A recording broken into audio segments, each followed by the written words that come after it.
Unlock your child's potential at SV High School, where learning meets excellence. Enroll now. AGS Entertainment கல்பாத்திய சகோரம் வழங்கும் Pradeep ரங்கநாதனின் dragon வெற்றி நடை போடுகிறது.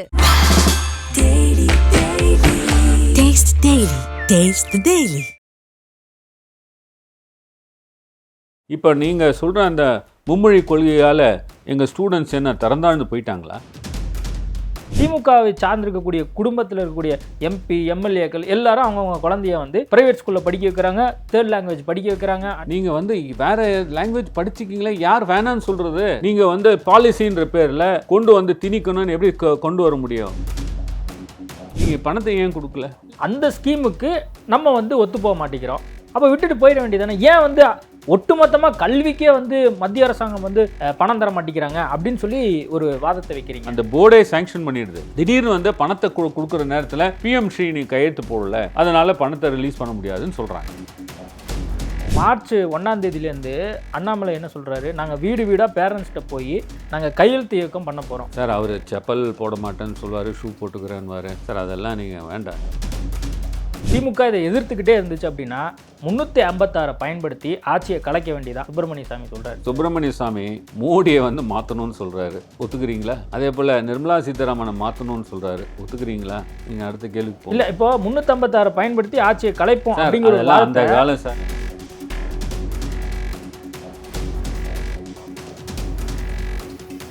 IBC Tamil நேயர்களுக்கு வணக்கம். இன்றைய நேர்காணலில் நம்மோடு இணைந்திருக்கிறார் திமுகவின் ராஜ்யசபா எம்பியும் மூத்த வழக்கறிஞருமான வில்சன் அவர்கள். வணக்கம் சார். வணக்கம்.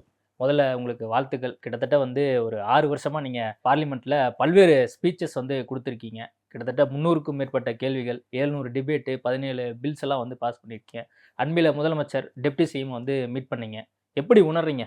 பல்வேறு விஷயங்களில் தமிழ்நாடு சார்ந்து பேசியிருக்கீங்க. சிஎம் என்ன சொன்னார் முதல்ல? இல்லை, எப்பவுமே எங்கள் சிஎம் வந்து பெர்ஃபார்மன்ஸ் ரிப்போர்ட் கேட்பாங்க. ஒரு எம்பிங்களும் அவங்க வந்து என்ன பெர்ஃபார்ம் பண்ணியிருக்காங்க, மெம்பர் ஆஃப் பார்லிமெண்ட்டாக லோக்சபாலையும் சரி ராஜ்யசபாலையும் சரி, அது வந்து நாங்கள் ரிப்போர்ட் கொடுத்துட்டே இருப்போம். எல்லோரும் அவங்களுடைய இதில் போய் பார்த்தீங்கன்னா, ட்விட்டர் அக்கௌண்ட்ஸில் போய் பார்த்தீங்கன்னா கொடுத்தது அவங்க பதிவிட்டிருப்பாங்க. அதே போல் ஒவ்வொரு செஷன் நடக்கிறதுக்கு முன்னாடி எங்களை வந்து ஒரு மீட்டிங்கு அப்படின்னு அழைச்சி என்னெல்லாம் கேள்விகள் கேட்கலாம், என்ன இம்பார்ட்டண்ட் இஷ்யூ அப்படின்னு சொல்லி எங்களுக்கு வந்து ஒரு அவுட்லைன் கொடுப்பாங்க, ஒரு கைட்லைன்ஸ் கொடுப்பாங்க. அதை பேஸ் பண்ணி நாங்களும் பார்லிமெண்ட்டில் பெர்ஃபார்ம் பண்ணுவோம். ஸோ அந்த விதத்தில் வந்து ஒவ்வொரு எம்பி கொடுத்த மாதிரி நானும் என்னுடைய பெர்ஃபார்மன்ஸை கார்டை வந்து நான் மாண்புமிகு தலைவரை பார்த்து கொடுத்தேன். இப்போ கிட்டத்தட்ட வந்து பார்த்தீங்கன்னா 2024 நாடாளுமன்ற தேர்தல் நடந்தது. 40 எம்பிக்கள் போயிருக்காங்க. நீங்கள் தொடர்ந்து ஆல்ரெடி 2019லேருந்தே ட்ராவல் பண்ணிட்டு இருக்கீங்க. மனநிறைவாக இருக்கா? நிச்சயமாக எங்களுடைய எம்பிஸ் எல்லாருமே திராவிட முன்னேற்ற கழகத்தில், அது மட்டும் இல்லாமல் தோழமை கட்சிகள், அவங்க எல்லாருமே நல்லா பெர்ஃபார்ம் பண்ணாங்க. எனக்கு ஒரு நிச்சயமாக ஒரு மனநிறைவு இருக்கிறது. எங்களுடைய டீம் பொறுத்த மட்டும் ராஜ்யசபாவில் நல்லாவே பெர்ஃபார்ம் பண்ணும். லோக்சபாலையும் நல்லா பெர்ஃபார்ம் பண்ணாங்க, ராஜ்யசபாலையும் நல்லா பெர்ஃபார்ம் பண்ணும். ஓகே. இப்போ வாழ்நாளில் ஒரு மறக்க முடியாத ஒரு நாளாக வந்து நீங்கள் கொண்டு வந்த அண்மையில் கொண்டு வந்த அந்த ஒரு விஷயம் குறித்து நீங்கள் பேசுனீங்க. அதாவது நீதிபதிகள் நியமனத்தில் வந்து எஸ்சி எஸ்டி ஓபிசி அதே மாதிரி பெண்களுக்கான முக்கியத்துவம் கொண்டு வரணும் அப்படிங்கிறது குறித்து நீங்கள் பார்லிமெண்ட்டில் அந்த பில் வந்து பாஸ் பண்ணீங்க. வாழ்நாளில் மறக்க முடியாத விஷயம் அப்படின்னு கூட நீங்கள் வந்து அந்த பார்லிமெண்ட்டில் பேசும்போது சொல்லியிருந்தீங்க. அதை பற்றி கொஞ்சம் சொல்லுங்கள். இந்தியாவிலே ஒரே இடத்துல இந்த ரிசர்வேஷனை மறுக்கப்படுவது எதுன்னு பார்த்தீங்கன்னா நீதித்துறை தான். அந்த நீதித்துறையில் இன்னியன வரைக்கும் 75 ஆண்டுகள் அரசியலமைப்பு சட்டம் வந்த பிறகு கூட நீதித்துறையில் வந்து ஒரு ஈக்குவாலிட்டி இல்லாமல் போயிடுது. அதாவது பிற்படுத்தப்பட்டவர்கள், மிகவும் பிற்படுத்தப்பட்டவர்கள், பட்டியலினத்தவர்கள், மற்றவங்களுக்கும் வந்து இந்த ரிலீஜியஸ் மைனாரிட்டிஸு, இவங்களுக்கெல்லாம் வந்து முக்கியத்துவம் கொடுக்காமலே நீதித்துறையில் பொறுத்த மாட்டிங்களா, நான் சொல்கிறது வந்து உயர்நீதிமன்றங்களையும் உச்ச நீதிமன்றங்களையும் சரிவர வந்து அவங்களுக்கு ஒரு வாய்ப்பு மறுக்கப்பட்டு வந்திருந்தது. இது சம்மந்தமாக நான் வந்து நாடாளுமன்ற குழு, அதாவது பார்லிமெண்ட்ரி ஸ்டாண்டிங் கமிட்டின்னு சொல்லுவாங்க, லா அண்ட் ஜஸ்டிஸில் இருக்கேன் நான். இந்த கேள்விகள் வந்து நாங்கள் லா அண்ட் ஜஸ்டிஸில் வந்து ரெகுலராக கேட்டுகிட்டே வருவோம்.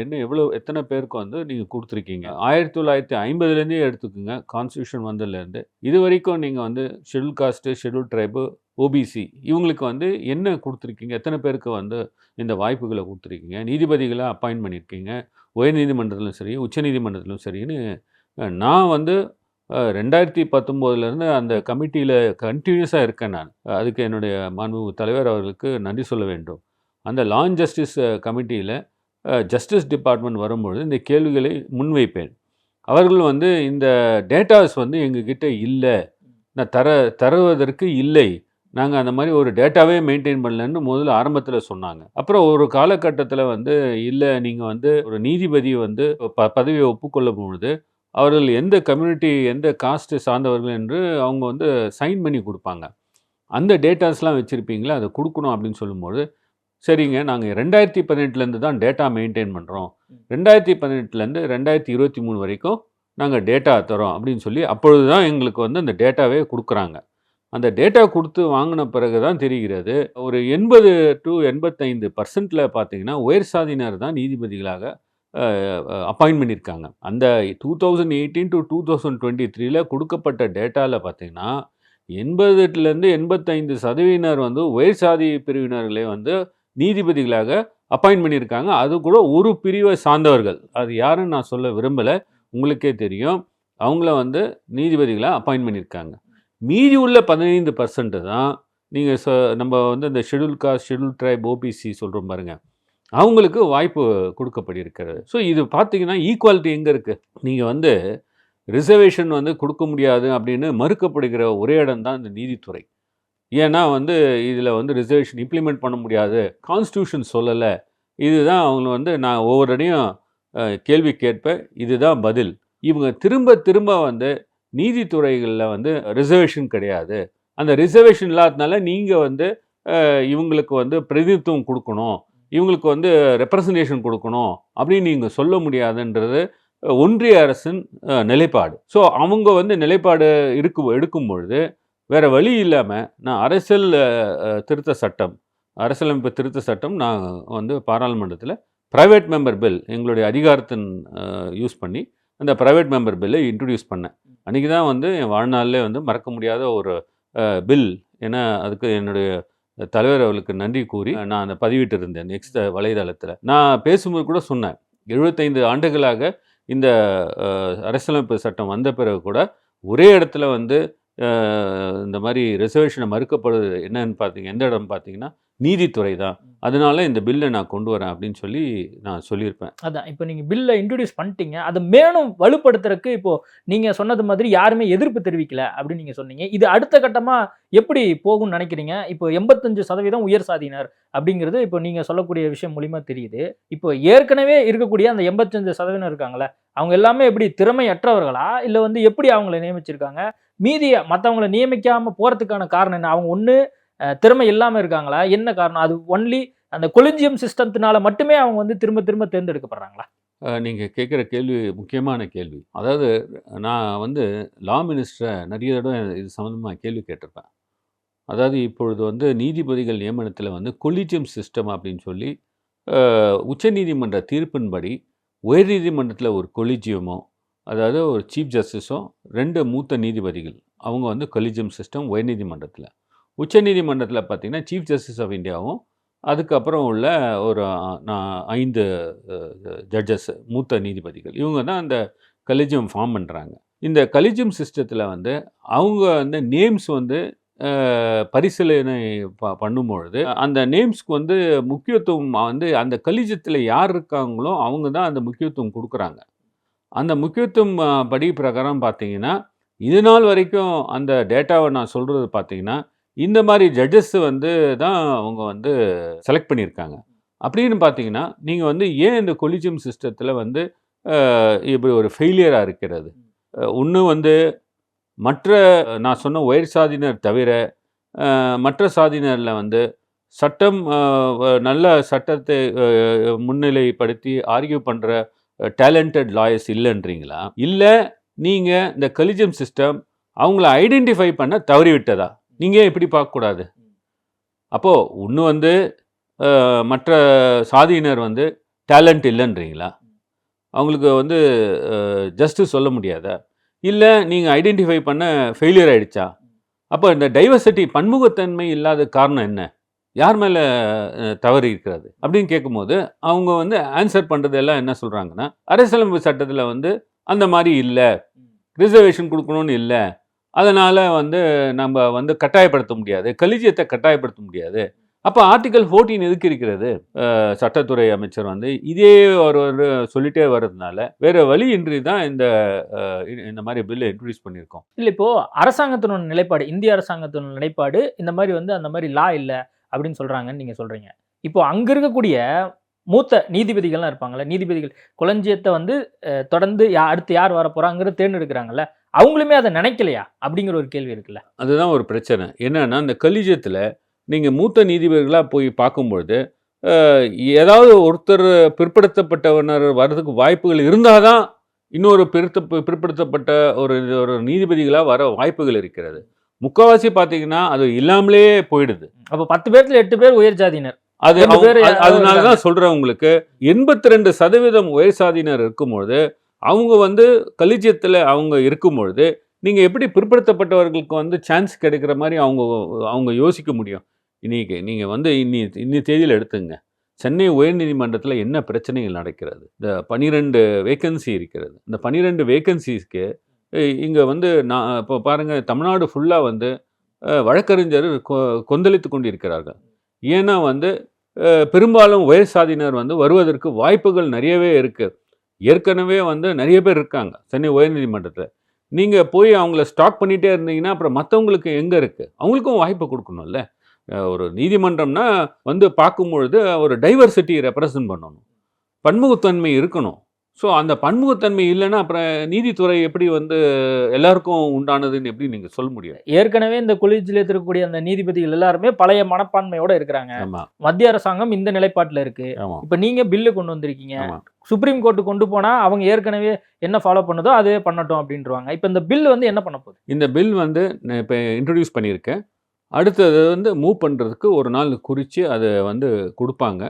அந்த வரும்பொழுது நம்ம மற்ற கட்சியில் உள்ளவர் அவர்களை சந்தித்து நம்ம அதை பற்றி சொல்லி அதை கேன்வஸ் பண்ணி மூவ் பண்ணுறச்ச அவங்களுக்கு வந்து நம்ம சொல்லி இம்ப்ரெஸ் பண்ணி கொண்டு வரணும். இந்த மாதிரி நாங்கள் ஏன் ப்ரைவேட் மெம்பர் பில்ஸை கொண்டு வரோம், ஏன் பேசுகிறோம் நாடாளுமன்றத்தில், அவங்கள வந்து சொல்வதற்காக தான்.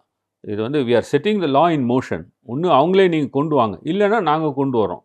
அதுதான் இதோடைய பேக்ரவுண்ட். நம்ம பொறுத்துன்னு பார்ப்போம். அப்படியே நம்ம தமிழ்நாட்டு பக்கம் வந்தோம்னா, இப்போ மும்மொழி கொள்கை இது தொடர்பாக வந்து இங்கே கடுமையான வந்து எதிர்ப்பு குரல் வந்து இங்கே இருக்கக்கூடிய கட்சிகள் ஒரு பக்கம் வந்து பண்ணிகிட்டே இருக்காங்க. ஒரு சில மக்களும் வந்து ஆதரவு நிலைப்பாடு எடுக்கிறாங்க. ஆனால் மும்மொழி கொள்கையை மக்கள்லாம் வரவேற்க ஆரம்பிச்சிட்டாங்க. திமுக அரசியல் பண்ணுது, இந்த அரசியல்லாம் வந்து இனிமேல் பண்ணாதீங்க அப்படின்னு சொல்லி பாஜகவினர் தொடர்ந்து சொல்கிறாங்க. அண்ணாமலை வந்து இது சம்பந்தமாக கடுமையான வாதத்தை வைக்கிறாரு. மற்ற தலைவர்களும் வந்து கடுமையான குரல்கள் கொடுத்துட்டு இருக்காங்க. எப்படி இதை பார்க்குறீங்க? இது வந்து பாஜக வந்து இது வரைக்கும் கைப்பற்றாத மாநிலம் எதுன்னா தமிழ்நாடு தான். அவங்களால எந்த மாநிலம் வேணால் எங்களால் பண்ண முடியும், ஆனால் உள்ளே நுழைய முடியாத ஒரே மாநிலம் எதுனா தமிழ்நாடு தான். அதனால் ஏன்னா இங்கே வந்து எல்லாருமே ரேஷ்னலாக திங்க் பண்ணுறவர். தந்தை பெரியார் அவர்கள், பேரறிஞர் அண்ணா, டாக்டர் கலைஞர் அவர்கள், எங்களுடைய தலைவர் தளபதியார் அவர்கள் வந்து ஒரு ஃபாலோ பண்ணிட்டு வர அந்த பிரின்சிபல்ஸ் இது வந்து இவங்களால் உடைக்க முடியல. இந்த அவங்க வந்து விதைச்ச அந்த ஒரு பெரிய ஒரு வால், அந்த சுவர், இது வரைக்கும் அவங்களால தமிழ்நாட்டை கேப்சர் பண்ண முடியாத ஒரு சூழ்நிலை. இதை வந்து தமிழ்நாட்டை எப்படி கேப்சர் பண்ணுறது? இப்போ எந்த ஒரு ஆங்கிளில் நீங்கள் எடுத்துக்குங்க, ஸ்டேட்ஸ் எல்லாம் எடுத்துக்குங்க, அந்தந்த மாநிலத்தில் ஒரு தலைவர்கள்லாம் இருந்தாங்க. இப்போ ஜம்மு அண்ட் காஷ்மீர் எடுத்துக்குங்க, பீகார் எடுத்துக்குங்க, அதே போல் நீங்கள் வந்து டெல்லி எடுத்துக்குங்க, ஆந்திர பிரதேஷ் எடுத்துக்குங்க, தெலுங்கானா எடுத்துக்குங்க. அங்கங்கே ஒரு மாநிலத்தில் தலைவர்கள்லாம் இருக்காங்க. அந்த தலைவர்களை எப்படி வீக்கன் பண்ணுறது, எப்படி அவங்களுக்கு அந்த மாநிலத்தை கேப்சர் பண்ணுறது, இதெல்லாம் அவங்க வந்து பாஜக வந்து ஒரு கைவந்த கலை. ஆனால் தமிழ்நாட்டில் மட்டும் அவங்களால எங்களுடைய தலைவர் அவர்கிட்ட நெருங்கவே முடியலை. தமிழ்நாடை தலைவர் நெருங்க முடியலன்னா தமிழ்நாட்டை நெருங்க முடியாது. அதனால் அவங்க என்ன நினைக்கிறாங்க, எப்படியாவது அந்த தமிழ்நாட்டில் ஒரு கலகம் விளைவிக்க வேண்டும், ஒரு கன்ஃபியூஷன் கிரியேட் பண்ண வேண்டும். அது எப்படி பண்ணுறது? இந்த மாதிரி தான் ஒன்று ஒன்றா அவங்க வந்து ஏதாவது ஒன்று பிரச்சனைகளை கிளப்பிகிட்டே வராங்க. இதில் முக்கியமான இந்த விஷயம் என்னென்னா, இவங்க வந்து சில்ட்ரன்ஸோடைய வாழ்க்கையில் விளையாட ஆரம்பிச்சிட்டாங்க. இப்போ இந்த 3 லாங்குவேஜ் ஃபார்முலா வந்து மும்மொழி வந்து கொள்கை வந்து நம்ம ஏற்றுக்கவே இல்லை. 1960லேருந்து பேரறிஞர் அண்ணா காலத்திலேருந்து அப்போ வந்து உங்களுக்கு ஏற்பட்ட அந்த போராட்டங்கள், ஹிந்தி திணிப்பு எதிர்த்து போராட்டங்கள், தலைவர் கலைஞரே கூறியிருக்கிறார். நாங்கள் ஹிந்தியை வந்து எதிர்க்கல, ஹிந்தி திணிப்பை தான் எதிர்க்கிறோம் அப்படின்னு சொல்லியிருக்காங்க. அஃபிஷியல் லாங்குவேஜ் ஆக்ட் கொண்டு வரும்பொழுது இங்கே தமிழ்நாட்டில் இருந்த எதிர்ப்பு காரணமாக அப்போ வந்து வேறு வழி இல்லைன்னு சொல்லி ஜவஹர்லால் நேரு அவர்கள் வந்து அந்த ரூல்ஸ் கொண்டு வரும்பொழுது கூட தமிழ்நாடு எக்ஸப்ட் தமிழ்நாடு அப்படின்னு சொல்லி போட்டு அந்த ரூல்ஸ், நீங்கள் அந்த ரூல்ஸ் கூட பாருங்கள், அஃபிஷியல் லாங்குவேஜ் ரூல்ஸ் அப்படின்னு சொல்லி ஒரு ரூல்ஸை ஏற்றிருப்பாங்க. It will not apply to Tamil Nadu. So Tamil Nadu விதிவிலக்கு வந்து வைத்து விட்டு தான் அந்த ரூல்ஸை வந்து மற்ற மாநிலத்துக்கு அவங்க இம்ப்ளிமெண்ட் பண்ணியிருப்பாங்க. ஸோ அந்த நேரத்தில் வந்து அஷூரன்ஸ் என்ன கொடுத்தாங்க, நீங்கள் வச்சுக்கிங்க, நீங்கள் இருமொழி கொள்கையை நீங்கள் வச்சுக்கிங்க. இப்போது நான் என்ன சொல்கிறேன்னா, நம்ம மாநிலம் எந்த அளவில் தரந்தாழ்ந்து போச்சு. இன்றைக்கி கல்வியில் நம்பர் 1 எந்த மாநிலம் சொன்னால் தமிழ்நாடு தான். அதே போல் மெடிக்கல் ஃபெசிலிட்டி எடுத்துங்க, நம்பர் 1 எது சொன்னீங்கன்னா தமிழ்நாடு தான். எந்த ஒரு விஷயத்தில் எடுத்து பாருங்கள், எந்த ஒரு கோர்ஸ் எடுத்துக்குங்க, தமிழ்நாடு தான் நம்பர் 1 ரேங்க் ஆகிட்டுருக்கு. இப்போ நீங்கள் சொல்கிற அந்த மும்மொழி கொள்கையால் எங்கள் ஸ்டூடெண்ட்ஸ் என்ன தரந்தாழ்ந்து போயிட்டாங்களா? அவங்க வேலைவாய்ப்பு இல்லாமல் அங்கே சுற்றிட்டு இருக்காங்களா? உங்களுக்கு யார் சொன்னது? என்ன டேட்டா எதை வச்சு ஸ்டடி பண்ணிவிட்டு நீங்கள் உள்ளே வரீங்க இந்த மாதிரி ஒரு கோரிக்கையோடு? நம்ம வந்து என்டையர் இந்தியாவிலே இங்கே இருக்க கல்வி நிறுவனங்கள் போல் எங்கேயுமே இல்லைன்னு சொல்கிற அளவுக்கு தரம் வந்து உயர்ந்து இருக்கிறது. இது இருக்கும் பொழுது இவ்வளோ வருடம் இல்லாததை இப்போ என்ன நீங்கள் கொண்டு வந்து பண்ணுறீங்க? நீங்கள் அவங்க என்ன சொல்கிறாங்க, மும்மொழி கொள்கை ஆல்ரெடி தமிழ்நாட்டில் இருந்துட்டு தான் இருக்குது. ப்ரைவேட் ஸ்கூல் எல்லாத்துலேயுமே மும்மொழி கொள்கை வந்து கடைபிடிக்கப்படுது. ஆல்ரெடி தமிழ்நாட்டில் இருக்குது. இப்போ வந்து கவர்மெண்ட் ஸ்கூலில் இருக்கக்கூடிய மாணவர்களும் படிக்கட்டும் அப்படின்னு ஏன் இவங்க நினைக்க மாட்டேங்கிறாங்க அப்படின்னு நான் ஒன்று சொல்கிறேங்க. கவர்மெண்ட் ஸ்கூலில் படித்தா 7.5% மெடிக்கல் சீட்டு கொடுக்குறாங்களே, நீங்கள் கொடுக்குறீங்களா? சிபிஎஸ்சி ஸ்கூலில் கொடுக்குறீங்களா? ஏன் கொடுக்க மாட்டீங்க? எய்டட் ஸ்கூல்ஸ் கவர்மெண்ட் கொடுக்குதில்ல, கவர்மெண்ட் ஸ்கூல்ஸும் இருக்குல்ல, நீங்கள் ப்ரைவேட் ஸ்கூலில் நீங்கள் கொடுப்பீங்களா? மத்திய ஒன்றிய அரசு எய்டு கொடுப்பீங்களா? வாய்க்கு வந்த மாதிரி பேசுவதை தவிர்த்து விட்டு அது வந்து ப்ராக்டிக்கலாக சார், அதாவது ஒரு ஸ்டேட் வந்து அவங்க பிள்ளைகளுக்கு வந்து என்ன பெட்டர்ன்றது தெரியும். இப்போ நான் வந்து ஒரு பேரண்ட்ஸ், நான் பெற்றோர், என்னுடைய பிள்ளை என்னது பெட்டர்ன்னு எனக்கு தான் தெரியும், வெளியிலேருந்து பார்வையாளருக்கு தெரியாது. ஸ்டேட் எஜுகேஷன் வந்து ஸ்டேட் லிஸ்ட்லேருந்து கன்கரண்ட் லிஸ்ட் 1976 மாற்றிட்டாங்க. இருப்பினும் மாநிலங்கள் பொறுத்த மாட்டில், அதுவும் தமிழ்நாடு பொறுத்த மாட்டில் நம்ம சட்டமே கொண்டு வந்திருக்கோம். இப்போ வெவ்வேறு காலத்தில் சட்டம் வந்துகிட்டே இருந்திருக்கு. இப்போ நீங்கள் பார்த்தீங்கன்னா uniform system of school education நம்ம ஒரு தலைவர் கலைஞர் அவர்கள் இருக்கும்போது 2009 4 சிஸ்டம் ஆஃப் எஜுகேஷன் இருந்தது. ஓரியன்டில் இருந்தது, ஆங்கிலோ இண்டியன் இருந்தது, மெட்ரிகுலேஷன் இருந்தது, இன்னும் ஸ்டேட் ஸ்கூல் இருந்தது. இது எல்லாமே ஒன்றிணைத்து unified system of school education சொல்லி 2009 கொண்டு வந்தாங்க. இந்த கொண்டு வந்துட்டு இப்போ அந்த யூனிஃபார்ம் சிஸ்டம் ஆஃப் ஸ்கூல் எஜுகேஷனில் ஒரு போர்டு இருக்கிறது, சட்டப்பூர்வமாக போர்டு இருக்கிறது. அந்த போர்டு தான் வந்து எஜுகேஷனை டிட்டர்மைன் பண்ணணும். இப்போ இந்த சட்டமாக இருக்கும்பொழுது நீங்கள் ஒரு எஜுகேஷன் பாலிசின்ற பேரில் கொண்டு வந்துட்டு என் சட்டத்தை மீற மாதிரி எப்படி கொண்டு வர முடியும்? இல்லை, அந்த சட்டம் வந்து சரியான சட்டம் என்று உயர்நீதிமன்றம் வந்து தீர்ப்பு சொல்லியிருக்கிறது. இந்த தீர்ப்பை எதிர்த்து உச்சநீதிமன்றத்துக்கு சென்றார்கள். அங்கேயும் வந்து இந்த தீர்ப்பு சரி என்று சொல்லிவிட்டார்கள். நம்பர் 1. நம்பர் 2, நீங்கள் வந்து ரைட் டு எஜுகேஷன் 2009 வந்தது. அந்த ரைட் டு எஜுகேஷனில் வந்து இந்த ஸ்கூல் சில்ட்ரன்ஸ் வந்து அப்டில் வந்து 8th ஸ்டாண்டர்ட் கம்பல்சரி வந்து நீங்கள் சீட்ஸ் வந்து கொடுக்கணும். அதுக்கு வந்து நீங்கள் அதுக்கு உண்டான எஜுகேஷன் காஸ்ட்டில் வந்து ஒன்றிய அரசு கொடுப்போன்னு சொல்லி இந்த சட்டத்திலே இருக்கிறது, கொடுக்க வேண்டும் என்று கட்டாயப்படுத்த உள்ளது. நீங்கள் இந்த மாதிரி ஒரு இருக்கும்பொழுது நீங்கள் எப்படி உங்கள் பாலிசியை கொண்டு வந்துட்டு எங்களுக்கு வந்து நேஷ்னல் எஜுகேஷன் பாலிசி பிரகாரம் 3 லாங்குவேஜ் ஃபார்முலா அதை நீங்கள் கட்டாயமாக எடுத்துக்கணும்னு எப்படி சொல்ல முடியும்? இல்லை, இப்போது திமுகவினரும் இங்கே இருக்கக்கூடிய கட்சிகள் எல்லாருமே வந்து தவறாக பிரச்சாரம் பண்ணுறாங்கன்னு சொல்லி பாஜகவினர் முன்வைக்கிறாங்க. இப்போது மும்மொழி கொள்கை என்ன சொல்லுது? முதலாவதாக 5ஆம் வகுப்பு வரை தமிழ் வழியில் தான் வந்து எல்லாம் சொல்லிக் கொடுக்கணும் அப்படின்னு சொல்லுது அப்படிங்கிறாங்க. 2வது இங்கிலீஷ், 3வது வந்து விருப்ப மொழியாக எது வேணால் எடுத்துக்கலாம். ஹிந்தின்னு சொல்லவே இல்லை. சொல்லாத இங்கே இருக்கக்கூடிய கட்சிகள் பிரச்சாரம் பண்ணுறாங்க. திமுகவை சார்ந்திருக்கக்கூடிய குடும்பத்தில் இருக்கக்கூடிய எம்பி, எம்எல்ஏக்கள் எல்லாரும் அவங்கவுங்க குழந்தைய வந்து பிரைவேட் ஸ்கூலில் படிக்க வைக்கிறாங்க, தேர்ட் லாங்குவேஜ் படிக்க வைக்கிறாங்க, அன்பில் மகேஷ் ஃப்ரெஞ்சு வந்து அவங்க பையனை படிக்க வைக்கிறாங்க. ஆனால் ஏழை மாணவர்கள் படிக்க முடியாது. இந்த மாதிரி விஷயத்தை தான் நீங்கள் வந்து மக்களுக்கு வந்து காட்டுறீங்களா அப்படின்னு கேட்குறாங்க. அரசியல் அவங்க செய்கிறாங்க சார். அவங்களுக்கு புரியாமலே புரிதல் இல்லை சார். நீங்கள் வந்து ஒரு ஸ்டேட் எஜுகேஷன்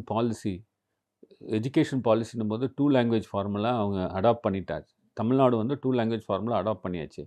நீங்கள் வந்து வேறு லாங்குவேஜ் படிச்சிக்கிங்களே, யார் வேணான்னு சொல்கிறது? ஒரு ஸ்டூடெண்ட், அந்த ஸ்டூடெண்ட்டுக்கு என்ன மாதிரி சப்ஜெக்ட்டு கரிக்குலம் சிலபஸ் ஃபிக்ஸ் பண்ணுறது சட்டப்பூர்வமாக எங்கள் மாநிலத்தில் 2009 முதல் சட்டப்பூர்வமாக உள்ளது. போர்டுன்னு ஒன்று இருக்குது. நீங்கள் வந்து பாலிசின்ற பேரில் கொண்டு வந்து திணிக்கணும்னு எப்படி கொண்டு வர முடியும்? சட்டப்பூர்வமாக அது செல்லாது. ரெண்டாவது வந்து அந்த ஸ்டூடெண்ட்ஸ் நீங்கள் எடுத்துங்க, ஒரு ஸ்டூடெண்ட்டுக்கு தேவையான விஷயங்கள் என்ன, அதை வந்து இப்போது எல்லாமே வந்து பின்னாடி லோடை கேரி பண்ணி அந்த ஸ்டூடெண்ட் போய் அவன் முதுவே வளைஞ்சு போயிடுது.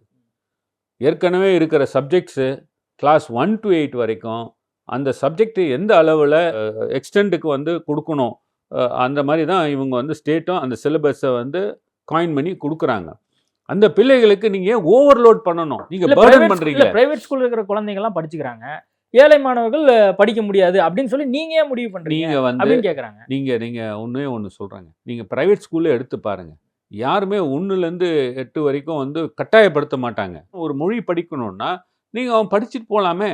இப்போது நாங்கள் வந்து அசஸ் பண்ணியிருக்கோங்க, இந்த ஸ்டூடெண்ட்டுக்கு இவ்வளோ தான் கொடுக்க முடியும், அந்த டாக்டர் மாதிரி இவ்வளோ, இந்த பேஷண்ட்டுக்கு இதுதான் மருந்து, இவ்வளோ லெவல் தான் கொடுக்க முடியும். அது பிரகாரம் ஸ்டூடெண்ட்ஸ் வந்து அசஸ் பண்ணி அந்த ஸ்டூடெண்ட் பிரைட்டராக ஸ்டூடெண்ட்டாக வரணும், அவன் வந்து நல்லா வந்து சக்சீட் பண்ணணும், அவன் கேரியர் நல்லா இருக்கணுன்ற எண்ணத்தில் தான் இவ்வளோ நாளாக இவ்வளோ வருஷமாக இந்த எஜுகேஷன் வந்து நல்லபடியாக கொடுத்து தமிழ்நாடு ஸ்டூடெண்ட்ஸ் வந்து இந்தியாவிலே கம்பீட் பண்ணுற அளவுக்கு கொண்டு வந்தாச்சு. நீங்கள் இந்த சிஸ்டத்தை என்னத்தை தவறு கண்டுபிடிக்கிறீங்க? ஓகே, நம்ம சிஸ்டம் சூப்பரான சிஸ்டம், ஓகே ரைட், விட்டுருவோம். இப்போ ஹிந்தியை திணிக்கவே இல்லை, ஆனால் ஹிந்தி வந்து எதிர்ப்பு அப்படின்னு சொல்லி போராட்டம் பண்ணுது. மறைமுகமாக சொல்கிறாங்க சார். இந்த 3 லாங்குவேஜ்ன்றது மறைமுகமாக உங்களை டெம்ப் பண்ணி அதை வந்து ஹிந்தியை இது வந்து மறைமுகமாக திணிப்பது தான். இது வந்து கேரட் அண்ட் ஸ்டிக் பாலிசி தான். கேரட்டை கொடுத்துட்டு பின்னாடி ஸ்டிக் வச்சுருக்காங்க, டமால்னு ஒரே உதை. ஸோ அந்த மாதிரி தான் இவங்களுடைய ஐடியாஸே வந்து. இது வந்து யாருமே வந்து ஃபோர்ஸ் பண்ணி இது பண்ணணும்னு அவசியம் இல்லை. நீங்கள் வந்து இந்தி திணிப்புன்ற ஒரு எண்ணத்தோடு தான் இந்த 3 லாங்குவேஜ் ஃபார்முலாவை கொண்டு வந்திருக்கீங்க. வாய்க்கு அந்த மாதிரி சொல்லிட்டு போகலாம், ஆனால் நீங்களுடைய பேக்ரவுண்ட் எடுத்து பார்த்தீங்கன்னா இது அவங்களுடைய பாலிசியே இதுதான். ஸோ இது வந்து ஏற்கனவே ரிஜெக்ட் பண்ண விஷயம். இது சட்டப்பூர்வமாக நீங்களே வந்து அதை என்ஃபோர்ஸ் பண்ண முடியாது. உங்களுடைய ரூல்ஸே வந்து அது என்ஃபோர்ஸ் பண்ண விடாது.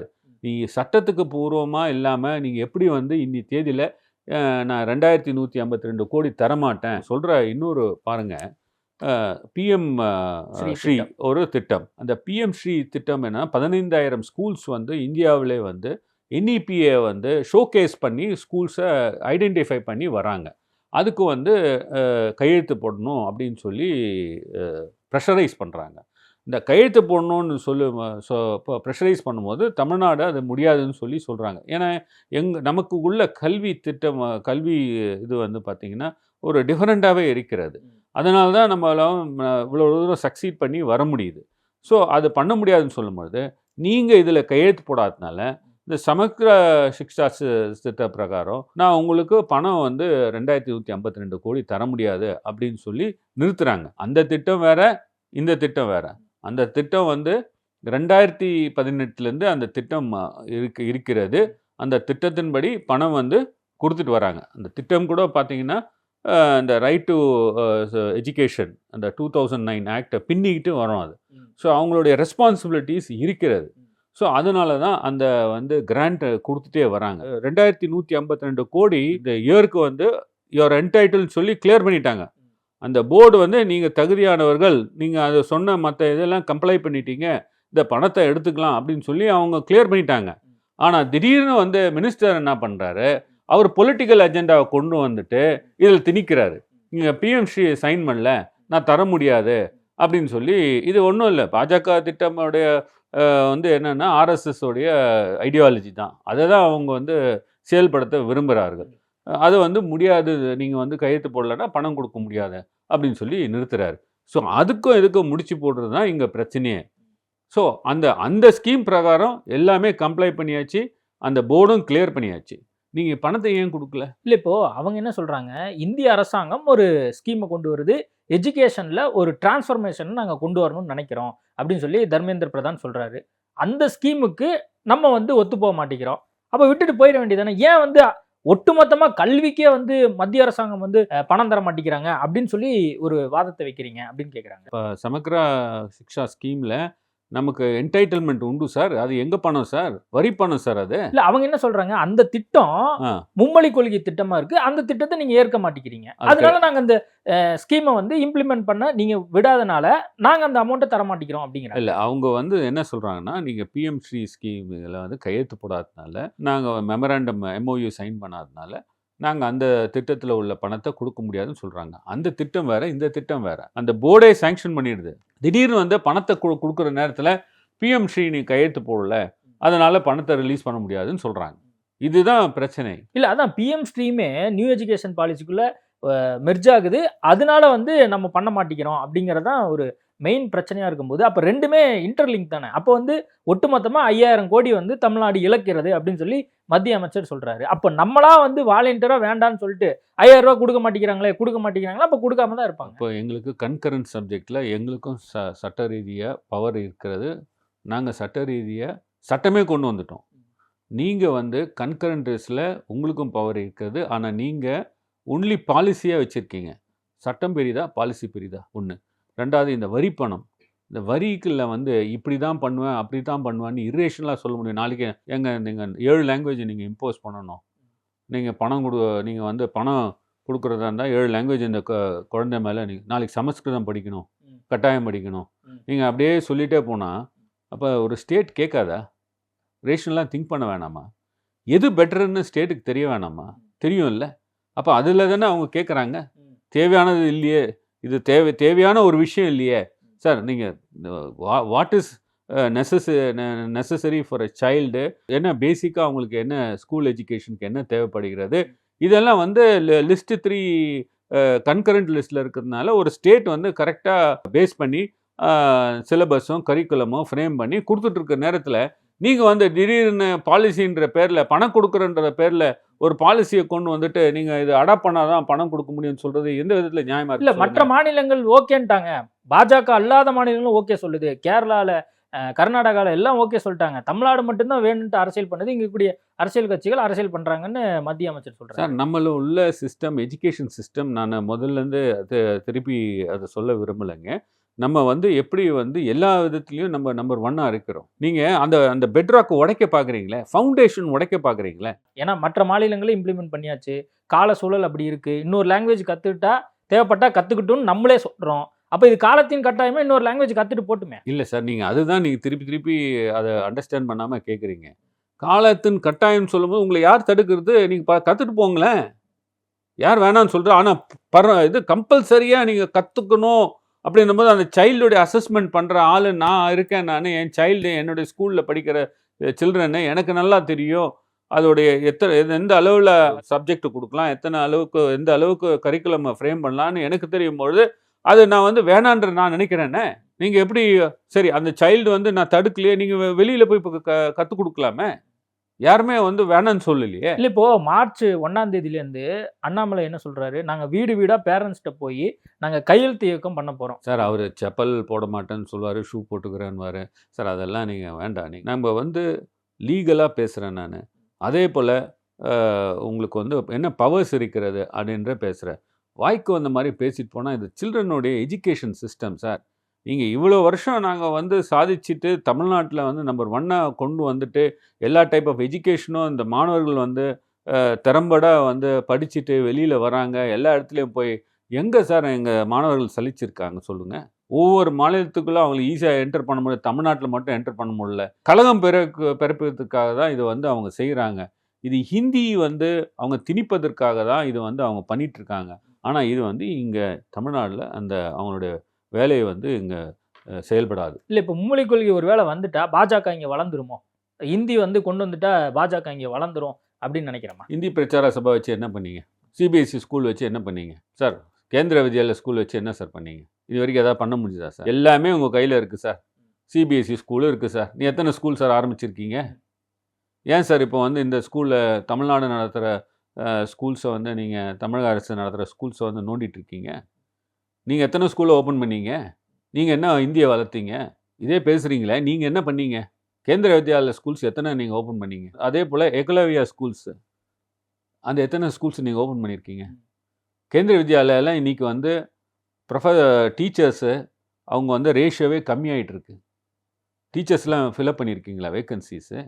ஸோ நீங்கள் வந்து உங்களால் சாதிக்க முடியாதது ஏன் வந்து நீங்கள் ஸ்டேட்டை வந்து நோண்டிட்டுருக்கீங்க?